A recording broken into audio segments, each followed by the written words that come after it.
Lo que les decía era que el tema que vamos a ver el día de hoy es semiología cardíaca y comienzo con esta diapositiva para ubicarlos en el espacio.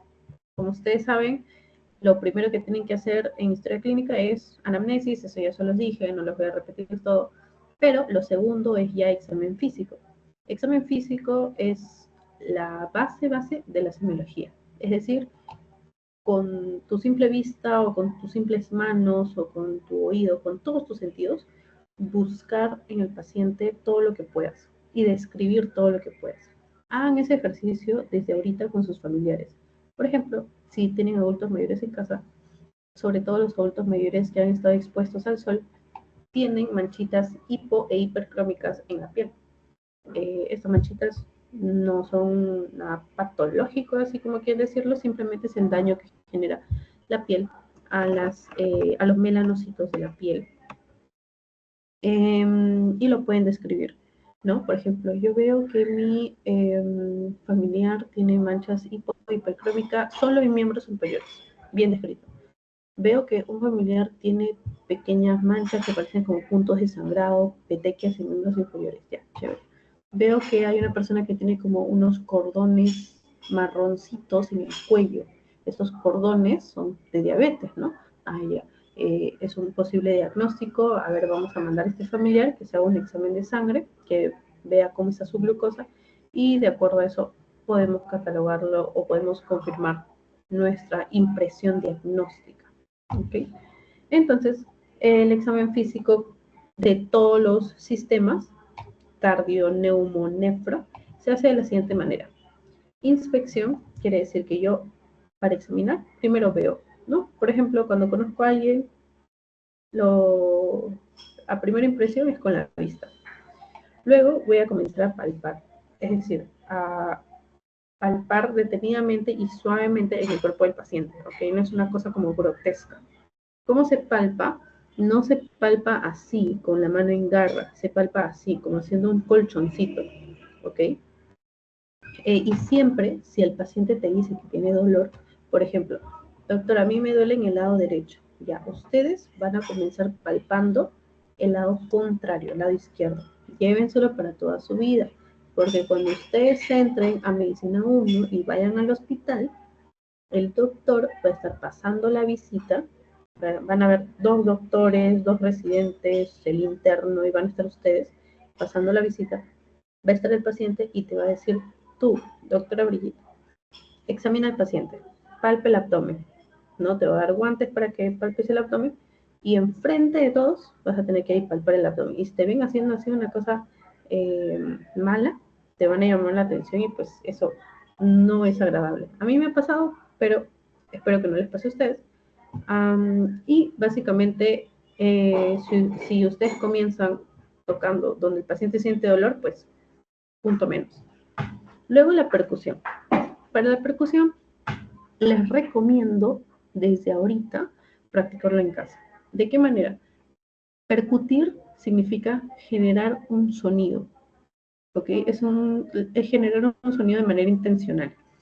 Van a colocar su dedo, el dedo índice, lo van a colocar en una superficie cualquiera. Por ejemplo, ahorita, a ver, no tengo como que algo grande para que ustedes vean, pero imagínense que acá abajo hay una superficie. Ya van a colocar ahí su dedo y encima de su dedo van a comenzar a hacer esto. Así, desde atrás van a comenzar a hacer esto. Y háganlo en la mesa. Háganlo en la mesa y escuchen cómo suena. Y háganlo así en diferentes superficies, en superficies huecas, en superficies más duras. ¿Y por qué les digo esto? Porque su docente les va a decir, percute el abdomen del paciente. Y ustedes simplemente lo que tienen que hacer es poner el dedo encima del abdomen, golpear encima, golpear en un lado, luego golpear en otro lado, luego golpear en otro lado y buscar los sonidos que genera producto de la percusión.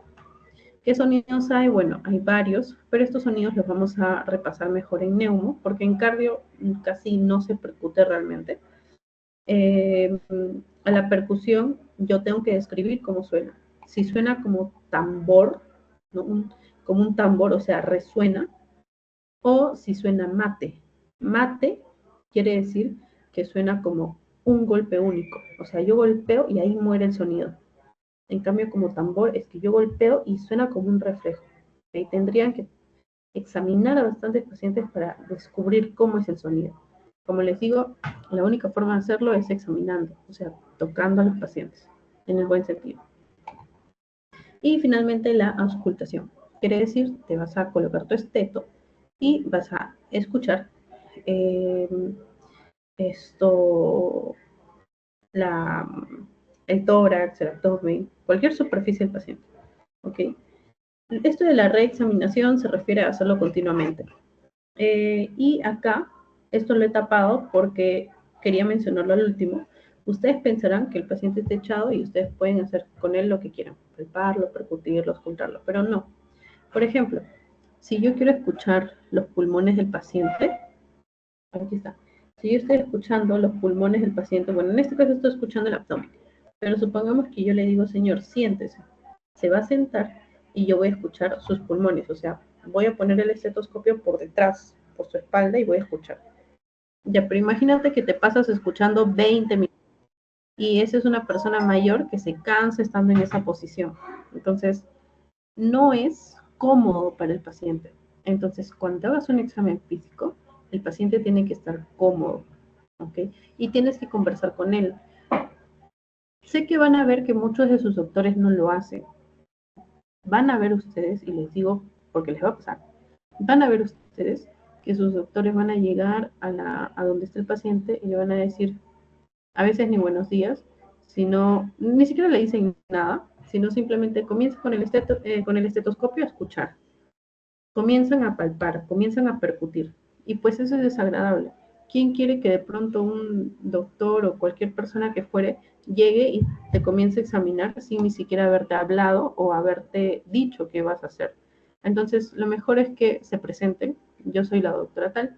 Si son todavía estudiantes, la recomendación es que digan que no son estudiantes, es que digan que son como asistentes de los doctores. Es lo que yo digo cuando estoy yendo al hospital. ¿Por qué? Porque cuando las personas, sobre todo los familiares, escuchan que eres estudiante, muchas veces se niegan. Y tú no quieres que te nieguen el examinar a un paciente. ¿Ok? Entonces, esa es una recomendación, lo pueden tomar, lo pueden considerar. Luego está la iluminación, obviamente si, no sé, está de noche o todo está apagado, no vas a poder ocultar bien al paciente. Pero bueno, eso es para las guardias. Cuando ustedes vayan a sus clases, todo va a estar completamente iluminado porque va a ser en la mañana. La posición del paciente, como les digo, que sea una posición cómoda. Y ponerse guantes. Les muestro aquí, este es mi esteto. Este es mi esteto, este es mi cangurito. Y acá dentro de mi cangurito, yo llego, bueno, yo ahorita que estoy en el hospital, no debería estar yendo, son mis vacaciones, pero estoy yendo para aprender. Agarro guantes de la enfermera, ¿no? Las enfermeras sí tienen sus guantecitos, una caja llena de guantes, agarro unos 8 guantes, los guardo en mi cangurera, cosa que cuando yo necesito para examinar a un paciente, porque los doctores te piden, a ver, examínala, a ver, escucha sus pulmones cómo están, y yo tengo que examinar, entonces me suelo poner guantes. Ahora, para auscultar al paciente, como están viendo acá, la doctora de la imagen no está tocando directamente la piel del paciente, entonces no necesitaría tanto guante. Pero si, por ejemplo, voy a comenzar a palpar, percutir, ahí sí yo te lo recomiendo. Entonces aquí yo ya tengo mis guantes, lo llevo toda la semana. Cuando veo que ya me faltan 2 guantes, pues agarro más guantes de la licenciada. El estetoscopio tiene partes, ¿no? Acá lo que están observando son las orejuelas. Esto acá, la parte que ustedes van a colocar en la piel del paciente va a ser esta, la campana, y tienen como una campana posterior que es más estrecha, ¿no? Más delgadita. Ya bueno. Yo recomiendo que si ustedes son personas muy nerviosas, como lo soy yo, traten de no agarrar así, así, sino traten de agarrar con todo, con la palma de su mano. Cosa que si ustedes son personas nerviosas y se mueven, no van a estar apretando así. Porque esta va a ser la piel del paciente y ustedes no van a estar apretando así. Sino que lo van a tener ahí abrazadito, entonces ya no se mueve nada, por más nerviosos que sean. Y les va a pasar. Las orejuelas van hacia adelante, o sea, siempre viene el estetoscopio como con un arco acá adelante hacia las orejuelas. Este arco, si se dan cuenta, está hacia adelante. Entonces yo me lo pongo así, ¿no? Así, hacia adelante. No me lo pongo con el arco mirando hacia atrás de mi cara. ¿Ok? ¿Qué más? ¿Qué más?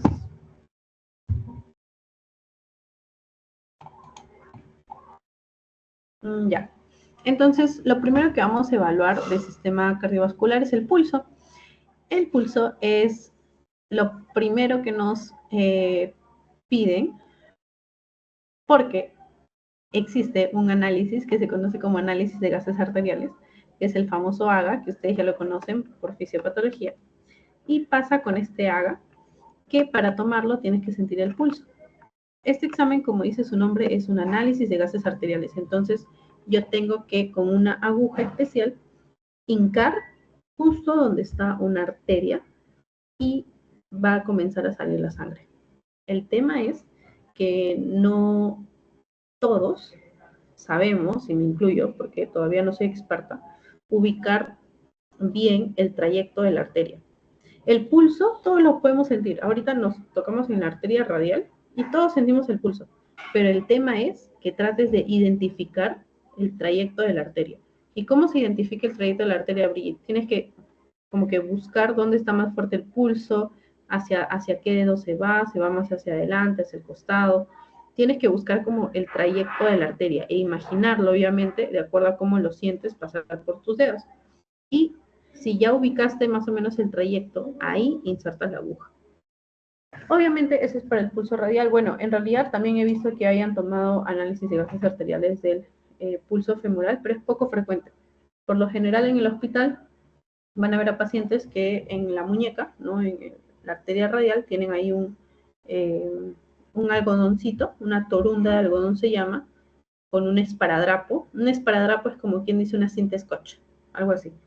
El esparadrapo es, ¿no? Algo que fija, ¿ok? Como un pegamento temporal. Entonces está ahí el algodón, ¿no? Haciendo presión de donde se le metió la aguja y el esparadrapo encima para que haga presión. Y eso significa que les han tomado un análisis de gases arteriales y van a ver que tienen en una mano, de repente en otra mano, o de repente acá en el antebrazo. Pero si en caso los doctores no han logrado sacar un análisis de gases arteriales de esas arterias, lo que buscan es en la arteria femoral, por ejemplo, que es un poco más difícil porque recuerden que la arteria femoral es más grande. Obviamente, palpes donde palpes, si sientes el pulso, ahí metes la aguja y va a salir toda la sangre porque es un vasote grandote. Entonces el riesgo es que pues sangre mucho, ¿no? Obviamente en el pulso carótido no le vas a tomar una, en el pulso temporal, en el pulso axilar tampoco, ¿no? ¿Qué tienes que saber acerca del pulso? Yo estuve rotando medicina 1 en el hospital Revaliati, yo soy Team Revaliati, y acá tienes que evaluar muchas cosas. ¿Okay? Los doctores, los que enseñan semiología, les encanta, pero les encanta características y características de las cosas, pero se les ocurre de todos lados. Miren todas las características que los semiólogos se saben del pulso. Ojo, durante la visita, ustedes no van a ver al doctor tomando el pulso de cada persona, viendo el ritmo, viendo la frecuencia. No lo van a ver. Y probablemente cuando seamos doctores, y yo ya que estoy rotando en el hospital y viendo cómo los doctores manejan a los pacientes todos los días, no una vez por semana, 3 veces, no, todos los días hasta domingo, no toman el pulso, no le ven todos estos parámetros. Nos enseñan simplemente porque es una cuestión académica. ¿Y por qué es importante? Sí, es importante saber que esto existe. Y como les digo, sus doctores les van a preguntar. Entonces, en conclusión, ¿qué es lo que debo saber del pulso? Lo más importante. Si todas estas son las características, primero, anatomía es lo que siempre nos enseñan, dónde ubicar el pulso. Frecuencia, la frecuencia del pulso es la misma que la frecuencia cardíaca. ¿Cuántas veces late el corazón? es la misma cantidad de veces que la sangre va a golpear, a golpear, a golpear mis vasos sanguíneos, ¿no? Porque esa misma cantidad de veces va a salir en esa cantidad. Ya, valga la redundancia. Bueno, cuando ya en pediatría se van a dar cuenta que los neonatos tienen una frecuencia cardíaca mayor a 100 y eso es normocardia. Los niños de 80 a 120, bueno, son parámetros, incluso en pediatría manejan tablas donde sale ahí si tiene tantos años, cuánto debería ser su frecuencia cardíaca. Y así tienen desde que tienen un mes de nacido hasta los 10 años, creo. En el adulto esto lo manejamos todos 60 a 100. El ritmo es muy, pero muy importante. Cuando ustedes les digan, chicos, a ver, ¿quién está acá? Yo, Edanitza, María, Adriana, 2022, Nelly. Cuando ustedes les digan, ay, Melanie, cuando ustedes les digan, ausculta el corazón, o cuando les digan, ausculta algo con tu estetoscopio, que seguramente ya se lo van a comprar, si es que todavía no lo tienen, tómense todo el tiempo del mundo, por favor. No hagan esto, no ausculten 3 segundos y digan, ya doctor, no, tómense su tiempo. Ojo, esa es la desventaja de que tu grupo sea de 5 personas. Obviamente si son 5 personas, todos van a querer examinar al paciente y ahí no te vas a tomar un minuto. En todo caso, lo que puedes hacer es dividirte con ellos. Les puedes decir, bueno, chicos, hoy que me toque a mí esta paciente, mañana le puedo tocar a ustedes, y así nos turnamos y no cansamos a la paciente, ¿no? Porque imagínate tú que estás tranquilo descansando, de pronto te dicen, siéntate, y de pronto 5 personas, uno por uno, te comienzan a escuchar el pulmón, corazón. Incómodo. ¿Y por qué también les decía que se tomen el tiempo? Porque para evaluar el ritmo del corazón, o sea, si la frecuencia cardíaca, o mejor dicho, si las contracciones musculares, si la sístole, si la diástole, es rítmica. ¿Okay? Recuerden que en el EKG, en el electrocardiograma, se ve si es realmente rítmico de acuerdo a la distancia entre las ondas R, ¿no? Que eso lo vamos a ver en un rato, también lo de cómo leer el EKG. Ya. Entonces, si ustedes ven que es rítmico, o sea, si el tiempo o la distancia entre un pulso y otro es el mismo, o arrítmico es que son 2 rápidos, luego un lento, son 2 rápidos, luego, o sea, es arrítmico, no tiene ritmo. Luego, igualdad se refiere a que sean siempre el mismo, ¿no? O sea, que si yo estoy presionando acá el pulso, estoy palpando el pulso radial, la amplitud o la intensidad con la que yo siento que golpea mi dedo debe ser la misma en todos. No puede ser que yo sienta primero mucha intensidad, luego poca, no. Luego está la tensión. La tensión realmente es bastante difícil de evaluar porque la tensión te habla de la tensión que tienen las paredes de las arterias. Entonces se supone que nosotros debemos percibirla. Como dice acá, evalúa la resistencia arterial al ser percibida por los dedos medio y anular después de atenuar una onda pulsante y comprimiendo la arteria con el dedo proximal. O sea, como dice acá, comprimes la arteria proximal y luego ves con qué tensión quedó el resto, el que está distal. Como les digo, realmente ni el tiempo se van a dar de hacer eso. Y ustedes se preguntarán, Brigitte, ¿por qué? Porque tienen muchos pacientes los doctores. Y en el hospital lo que se hace es, veo un paciente, tengo que conversar con él para que me cuente su historia clínica, lo que ya vimos, y hacer una historia clínica, no conversar con él, no te va a demorar 5 minutos, te va a demorar 20 minutos porque le tienes que preguntar su edad, dónde vive, enfermedades que ha tenido, qué toma, cómo está su alimentación, su papá, mamá tuvieron enfermedades, crías animales, has viajado, todo.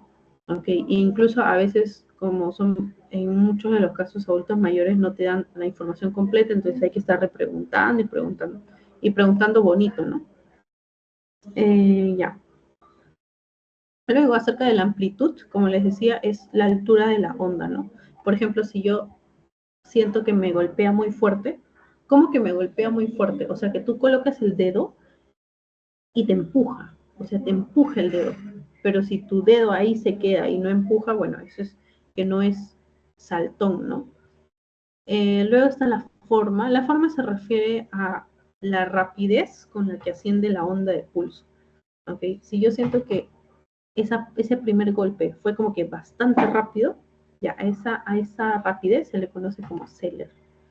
Y si siento que esa onda que llegó a tocar mi pulso fue como que lenta, como que se demoró esa onda de pulso, se llama tardus. Esto de acá, bradicardia, taquicardia, cuando ustedes vean cualquier cosa en su paciente, tienen que buscar por qué, el por qué. Por ejemplo, si yo veo taquicardia en un paciente que acaba de sufrir un infarto, una bradicardia en un paciente que acaba de sufrir un infarto, pues le digo, su bradicardia es por el infarto, no hay otra causa.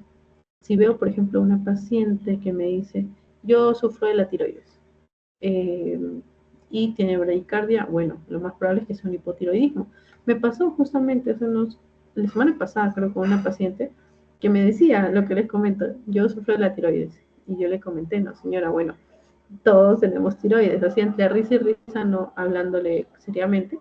Eh, ¿Recuerda usted si fue un hipo o hipertiroidismo? Muchas veces no se van a acordar, así que hay que decirle nada más que no se preocupe, que es bueno que lo conozca, pero si no lo sabe, está bien. Pero ella me comenta, ¿no? Que tuvo estreñimiento, decaimiento, caída de cabello. Entonces, esa bradicardia que yo le había escuchado con el estetoscopio era un muy probable hipotiroidismo. Y si ven que una paciente está con taquicardia, igual buscar la causa, ¿no? Ya. Estas son las características del pulso según su amplitud. Este es el pulso parvus. Como les decía, el pulso parvus, el pulso tardus es un pulso tardío, que se demora en llegar. Pero parvus es un pulso pequeño. O sea, ¿se acuerdan que les hablé que si te golpeaba mucho el dedo es un pulso saltón? Ya. A ese pulso saltón que te empuje el dedo, que es fuerte, ¿ok? Amplitud fuerte, a eso se le conoce como pulso saltón o magnus, que está aquí. Saltón o magnus. Estas ondas que están viendo que son las ondas del pulso. Pasa que la onda, como ven, tiene un ascenso y un descenso. Ya se grafica así porque recuerden que cuando pasa la sangre, primero pasa poquito, no, está llegando poquito, luego llega más, llega a un tope máximo y luego ya pasa, disminuye poquito a poquito la cantidad, ¿no? Conforme pasa por el vaso sanguíneo, me refiero. Ya, por eso nada más se genera esa onda. Entonces, el pulso saltón se ve así, es el pulso magnus. Esto de Celer, no lo vean todavía, simplemente pulso saltón igual pulso magnus. En cambio, el pulso que te golpea muy poquito, muy ligero, esto lo pueden palpar en adultos mayores. Si lo sienten casi nada, ya eso es un pulso ¿okay? Pequeño. ¿Qué me indica? Pues que el volumen de eyección está disminuido, ¿no? Si el pulso es pequeño es porque por ahí la cantidad de sangre que está pasando es apenitas. En cambio, si es saltón, es porque el volumen de sangre con el que está llegando pues es mayor. Luego está el pulso tardus, bueno, que era del que me desvié para explicarles lo de saltón y tardus. Pero bueno, tardus y Celer es de acuerdo al tiempo, ¿ok? Tardus quiere decir que se demora, perdón, en ocurrir el pulso. En cambio, pulso Celer quiere decir que es bien rápido el paso de sangre. Por lo general, como ven acá, la resistencia periférica está alterada, ¿no? Y una frecuente causa es la insuficiencia aórtica, insuficiencia mitral, que como vamos a ver más adelante, se produce porque básicamente puertas del corazón, que son las válvulas, la válvula aórtica, están insuficientes. ¿Cuál es la función de una puerta? Cerrar, ¿no? No permitir el pasaje entre dos estructuras, si no, no habría puerta, simplemente estaría ahí un orificio. Ya. Entonces, ¿qué pasa si la puerta se queda abierta? Va a pasar todo lo que quiera. No toda la cantidad de sangre va a pasar. Ah, ya. Entonces, en insuficiencia aórtica, el volumen de sangre va a estar mayor, va a estar incrementado. Por lo tanto, a eso se le conoce como pulso Zeller y pasa rápido y aumentado, ¿no? Pulso Magnus, como les decía, es prácticamente lo mismo que pulso saltón, solo que como ven en este esquema, pulso saltón, o también conocido como pulso de Gorrigan, le llaman a la combinación de que sea un pulso Magnus más un pulso Zeller. O sea, un pulso que te empuje el dedo y además es súper rápido. Magnus, aumentado de amplitud, Zeller, súper rápido. Esto de acá, del pulso dícroto, se refiere a que hay un segundo pico débil. O sea, imagínense que primero pasa la sangre con fuerza, pero hubo un poquito de sangre que se quedó, entonces pasa de nuevo y golpea otra vez. Eso es dícroto, ¿ok? Que se sienten dos cúspides. Di-dos croto. Indica una miocardiopatía, o sea, una enfermedad propia del músculo cardíaco, o una fiebre tifoidea. Luego está el pulso filiforme, que como dice su nombre, que como dice su nombre, básicamente es un pulso difícil de palpar, es un pulso pequeño, ¿no? Se ve en pacientes que tienen shock. Es básicamente un pulso que no se siente como pulso. Un pulso que es una elevación, ¿ok? Un pasaje de sangre a través de las arterias que te genera una elevación, un movimiento, un pulso, ¿ok? Pulsación es eso, ¿ok? ¿Y qué significa filiforme? Que prácticamente está con forma como, ¿cómo explicarlo? Con forma plana, ¿ok? Filiforme, ¿ok? O sea, sentirías el pulso bastante débil. Luego está el pulso bisferens. Este de acá realmente yo jamás lo he sentido. Este pulso, como dice ahí en la descripción, cada onda pulsátil extendida o partida simula dos ondas pulsátiles. Su mismo nombre lo dice, está bifurcado, esto está partido, ¿no? El pulso, no un solo pulso está medio partido.